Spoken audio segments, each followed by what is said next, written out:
Hi hello friends, நான் உங்கள் நிலா பேசுகிறது. நிலா நேரம். இன்றைக்கி நம்ம என்ன பார்க்க போகிறோம் அப்படி பார்த்தீங்கன்னா, சூப்பரான ஒரு மூவியோட ரிவ்யூ தான். நயன்தாரா அவர்களின் 75th ஃபிலிமான அன்னபூரணி. இந்த படத்தை பற்றி தான் பார்க்க போகிறோம். அன்னபூரணி இந்த படம் பேருடைய டேக்லைன் வந்து என்ன அப்படின்னு பார்த்தீங்கன்னா, ஆர்த்தடாக்ஸ் ஃபேமிலியில் இருக்க ஐயங்கார் பொண்ணு. அவங்க வந்து ஒரு நல்ல செஃப்பாக வரணும், பெஸ்ட்டு செஃப் ஆஃப் இந்தியாவாக வரணும்னு சொல்லி கனவுகளோடையே வளர்கிறாங்க. அவங்க கனவுகளை அவங்க வந்து அடைஞ்சாங்களா இல்லையா அப்படிங்கிறது தான் இந்த படத்துடைய 2 லைன்ஸ் அப்படின்னு சொல்லலாம். ஸோ வாங்க இந்த படத்தை பற்றி டீட்டெயிலாக வந்து இந்த ஸ்டோரியை பார்த்துடலாம். வீடியோக்குள்ளே போகிறதுக்கு முன்னாடி இந்த சேனல் இது வரைக்கும் சப்ஸ்கிரைப் பண்ணலாம், ப்ளீஸ் சப்ஸ்கிரைப் பண்ணிக்கோங்க. உங்களுக்கு இந்த கதையும் இந்த நேரேஷனும் பிடிச்சிருந்துச்சுன்னா உங்கள் ஃப்ரெண்ட்ஸ் அண்ட் ஃபேமிலி கூட ஷேர் பண்ணிக்கோங்க. வாங்க வீடியோவை ஃபுல்லாக பார்க்கலாம். ஸோ நயன்தாரா அவர்கள் ஏற்று நடிச்சிருக்க இந்த அன்னபூரணி ஒரு உண்மையிலே ஒரு வித்தியாசமான கதை அப்படின்னு சொல்லலாம். இந்த ஃபீமேல் லீட் ரோலில் நயன்தாரா பண்ணியிருக்காங்க அப்படின்றதுனால ஃபுல் அண்ட் ஃபுல் இந்த ஸ்டோரி நயன்தாராவை சுற்றி தான் நடந்துகிட்ருக்கு. அதாவது அந்த அன்னபூர்ணின்ற கேரக்டரை சுற்றி. இந்த படத்துடைய டைரக்டர் யார் அப்படின்னு பார்த்தீங்கன்னா நீலேஷ் கிருஷ்ணா. அவருடைய டெபியூ படம் இது, முதல் படம். இருந்தாலும் பல சென்சிட்டிவான நிறைய விஷயங்களை இவர் டச் பண்ணியிருக்காரு இந்த படத்தில். ரிலீஜியஸான விஷயமா இருக்கட்டும், அந்த சைவம் அசைவம்கான அந்த ஒரு கான்ஃப்ளிக்டையும் வந்து இந்த படத்தில் டச் பண்ணியிருக்காரு. படத்தில் வேறு யாரெல்லாம் நடிச்சிருக்காங்கன்னா, ஃபர்ஹான் அப்படிங்கிற கேரக்டரில் ஜெய் அவர்கள் நடிச்சிருக்காங்க. இவருடைய கேரக்டர் என்னென்னா, நயன்தாரா அவர்கள் கூடவே இருந்து அவங்கள ஃப்ரெண்டாக அவரை வந்து மோட்டிவேட் பண்ணுறது, என்கரேஜ் பண்ணுறது, சீக்ரெட்லி அவங்கள லவ் பண்ணுறது, இதுதான் அவருடைய மெயின் விஷயம். எஸ் ரவிக்குமார் அவர்கள் ஒரு சின்ன கதாபாத்திரத்தில் நடிச்சிருக்காரு. அவரும் ஒரு குக்காக வந்திருக்காரு. இந்த படத்தில் பிக் பாஸ் கண்டஸ்டண்ட்டான பூர்ணிமா அவர்கள் ஒரு சின்ன கேரக்டர் பண்ணியிருக்காங்க. இதுமாரி நிறைய ஸ்க்ரீன் வந்து நயன்தாரா அவர்கள் இவங்களுடைய ஃப்ரெண்டாக நிறைய இடத்துல இவங்களை வந்து ஷேர் பண்ணியிருக்காங்க ஸ்க்ரீனை. ஸோ நடுவில் சில அனிமேட்டட் சீக்வன்ஸ்லாம் வந்து ஒரு யங் கேர்ள் வந்து எவரெஸ்ட் வந்து கிளைம் பண்ணுற மாதிரி அதெல்லாம் வந்து பார்க்கறதுக்கு நல்லாவே இருக்குது. ஸோ இந்த படத்துடைய கதை என்ன அப்படின்னு பார்த்தீங்கன்னா, நயன்தாரா அவர்களுடைய அப்பாவான ரங்கராஜன் அவர்கள் ஸ்ரீரங்கத்தில் இருக்க ரங்கநாதர் கோவிலில் திருப்பணி பண்ணுறவராக இருக்கார். அதாவது பெருமாளுக்கு தினமும் அவருக்கு நெய்வேத்தியம் சமைக்கிறவராக இவர் இருக்கார். இவர் நல்லா படிச்சிருந்தாலும் பல வேலைகள் கவர்மெண்ட் வேலை கிடைச்சாலும் அதையெல்லாம் தூக்கி போட்டு எனக்கு வந்து நெய்வேத்தியம் சமைக்கணும் அப்படின்னு விரும்பி வந்து அந்த வேலையை தேர்ந்தெடுக்கிறாரு. அந்த மாதிரியான ஒரு அப்பாவை பார்த்து இன்ஸ்பயர் ஆகி பார்த்து வளர்ந்த ஒரு ஆர்த்தடாக்ஸ் ஐயங்கார் ஃபேமிலியில் பிறந்த ஒரு பொண்ணாக தான் இந்த அன்னபூரணி அப்படிங்கிற கேரக்டர் இருக்காங்க. அவங்களும் வந்து நாம் சூப்பராக சமைக்கணும், இன்பில்ட்டாகவே வந்து டேலண்ட்ஸ் வந்து சமைக்கிறதுல திறமைசாலியாக இருக்கிறாங்க. ஸோ அதை மேலே வந்து பார்த்து அந்த பல உணவுகளை வந்து ருசித்து அது எப்படி இருக்கும், அதில் என்னெல்லாம் வந்து இன்க்ரீடியன்ஸ் இருக்கும்னு பார்த்து அவங்க கற்றுக்கிற மாதிரி காமிக்கிறாங்க. இதை வந்து அவங்க அப்பாவான ரங்கராஜன் ரொம்பவே என்கரேஜ் பண்ணுறாரு, மோட்டிவேட் பண்ணுறாரு. அவங்கள வந்து அடுத்த கட்டத்துக்கு வந்து அந்த என்கரேஜ்மெண்ட்டும் மோட்டிவேஷனும் நகர்த்துற மாதிரி தான் இருக்குது. அதே மாதிரி ஆனந்த் சுந்தராஜன்ற கேரக்டரில் சத்யராஜ் அவர்கள் நடிச்சிருக்காங்க. ஒரு ஃபேமஸ் செஃப்பாக இருக்கார் அவர் இந்தியாவிலே. ஸோ அவரை மாதிரி வரணும் அப்படிங்கிறது தான் இந்த அன்னபூர்ணியான நயன்தாராவுடைய கனவாக இருக்குது. அதுக்கும் வந்து அவங்க அப்பா என்கரேஜ் பண்ணுறாரு. ஆனால் ஒரு இடத்துல வந்து இது வேண்டாம் அப்படின்னு சொல்லி அவங்க அப்பா ஸ்டாப் பண்ண ஆரம்பிக்கிறாரு.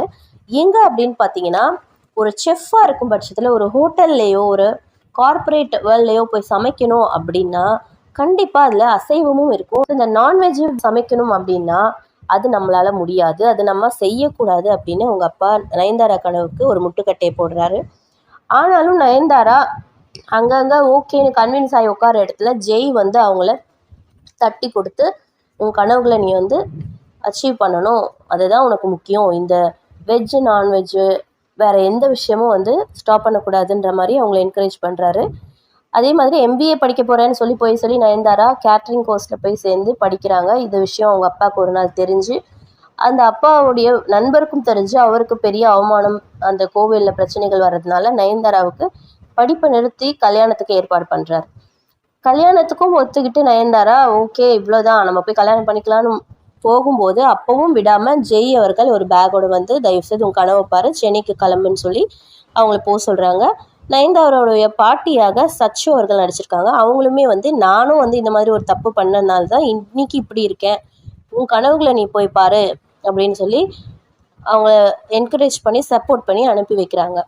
ஸோ அதுக்கப்புறம் நயன்தாரா அங்கேருந்து கல்யாணம் வேண்டான்னு சொல்லி ஓடி போய் சென்னைக்கு போகிறாங்க. அங்கே என்னென்ன இன்னல்களை சந்திக்கிறாங்க, எப்படி சேலஞ்சிங்காக இருக்குன்றதெல்லாம் படத்துடைய மீதி கதை. அங்கே சத்யராஜோடைய பையனாக கார்த்திக் குமார் அவர்கள் வராங்க. அவர் ஒரு எக்ஸிக்யூட்டிவ் செஃப்பாக இருக்கார் ஒரு 5 ஸ்டார் ஹோட்டலில். கார்த்திக் குமார் அஸ்வின் அப்படிங்கிற கேரக்டர் நடிச்சிருக்காரு. அவருக்கு வந்து நயன்தாரா உள்ளே வர்றது பிடிக்கல. அந்த 5 ஸ்டார் ஹோட்டலில் ஒரு குக்காக வர்றது அவருக்கு பிடிக்கல. அதையும் மீறி பல தடைகளை மீறி நயன்தாரா அவங்க டேலண்ட்ஸை பல இடங்களில் ப்ரூவ் பண்ணி வந்த பிறகு அவங்களுக்கு ஒரு ஈகோ கிளாஷ் ஆகிடுது அவருக்கு.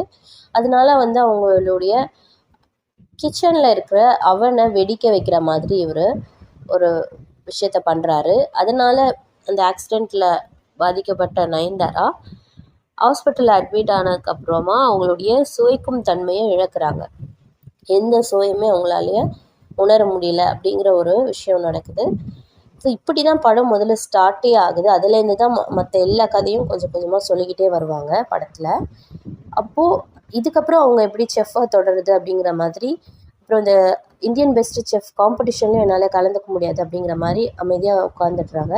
அப்போது ஜெய் அப்புறம் சத்யராஜ் அவர்கள் அவங்கள தொடர்ந்து என்கரேஜ் பண்ணி, அவங்க அப்பா வந்து கோவிலில் சமைக்கும்போது கூட அதை டேஸ்ட்டு பார்க்காம தான் சமைக்கிறாங்க. டேஸ்ட்டு பார்த்தா தான் ஒரு சமையல் நல்லா சிறப்பாக அமையும்னு கிடையாது அப்படின்னு சொல்லி அவங்களுக்கு மறுபடியும் அந்த தன்னம்பிக்கையும் புத்துணர்ச்சியும் கொடுத்து மறுபடியும் அவங்கள சமைக்க வைக்கிறாங்க. ஸோ அதில் மூலமாக வந்து நயன்தாரா மறுபடியும் அந்த இந்தியன் பெஸ்ட் செஃப்ன்ற காம்படிஷனையும் வின் பண்ணிடுறாங்க. இதுதான் வந்து அந்த படத்துடைய கதையாக அமைஞ்சிருக்கு. ஒரு செஃப்பாக ஆகணும் அப்படின்னா அதில் என்னென்ன வந்து சேலஞ்சஸ் இருக்கும், ஒரு பெண்ணாக என்ன சேலஞ்ச் இருக்கும், ஒரு நான்வெஜ் சாப்பிடாத ஒருத்தவங்களுக்கு அது எப்படி சேலஞ்சிங்காக இருக்கும்லாம் வந்து இந்த படத்தில் சொல்லியிருக்காங்க. நிறைய இடத்துல லாஜிக்கெல்லாம் வந்து பார்க்காம இடிக்குது அப்படின்னு சொன்னாலும் ஆஸ் அ ஹோல் ஸ்டோரி ஒரு ஃபில்மாக பார்க்கும்போது இது நீலேஷ் கிருஷ்ணா அவருடைய ஸ்டோரி. ஸோ அது வந்து அவர் எப்படி ஹேண்டில் பண்ணியிருக்காரு அப்படின்னா ஓகே பார்க்கலாம், படம் கண்டிப்பாக ஒரு தடவை பார்க்கலாம். பெரிய அளவிலான இந்த ஃபுட்டோடைய விஷுவல்ஸ் அப்படியே நமக்கு சாப்பிடணும் போல் தோன்ற மாதிரி நிறைய ஃபுட்டு காமிக்கிறது அப்படியெல்லாம் ஒன்றும் பெரிய சீன்ஸ் எல்லாம் நிறைய இல்லை அப்படின்னு நான் ஃபீல் பண்ணேன். மற்றபடி ஒரு சூப்பர் மோட்டிவேஷ்னல் ஸ்டோரி அப்படின்னு நம்ம எடுத்துக்கிட்டோம்னா எல்லாருமே அவங்களுக்கு பிடிச்சதை செஞ்சால் ஜெயிக்கலாம், எல்லாருமே ஜெயிக்கலாம் அப்படிங்கிற மாதிரியான ஒரு காமனான ஒரு விஷயம் இந்த படத்தில் இருக்குது அப்படின்னும் போது அந்த ஒரு மோட்டிவேஷன் பிடிச்சிருக்கு அப்படின்னும் போது நீங்கள் இந்த படம் கண்டிப்பாக பார்க்கலாம். அவ்வளோதான் ஃப்ரெண்ட்ஸ், இந்த கதை இங்கே முடிஞ்சிருச்சு. இது மாதிரி இன்னொரு சுவாரஸ்யமான கதையோட நான் நெக்ஸ்ட் மீட் பண்ணுறேன். until then thank you, bye bye and take care.